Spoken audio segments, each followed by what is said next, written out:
أعوذ بالله من الشيطان الرجيم.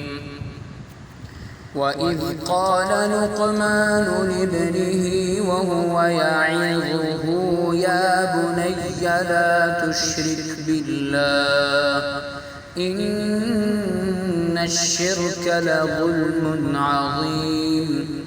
ووصينا الإنسان بوالديه حملته أمه وهنا على وهن وفصاله في عامين أن اشكر لي ولوالديك إلي المصير. وإن جاهداك على أن تشرك بي ما ليس لك به علم فلا تطعهما وصاحبهما في الدنيا معروفا واتبع سبيل من أناب إلي ثم إلي مرجعكم فأنبئكم بما كنتم تعملون.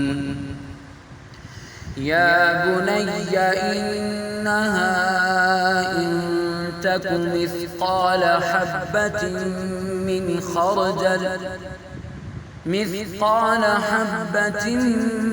من خردل فتكن في صخرة أو في السماوات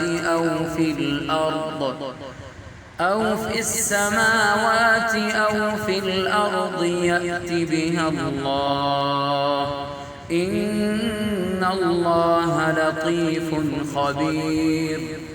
يا بني أقم الصلاة وأمر بالمعروف وانه عن المنكر واصبر على ما أصابك إن ذلك من عزم الأمور. ولا تصعر خدك للناس ولا تمش في الأرض مرحا إن الله لا يحب كل مختال فخور. واقصد في مشيك واغضض من صوتك إن أنكر الأصوات لصوت الحمير.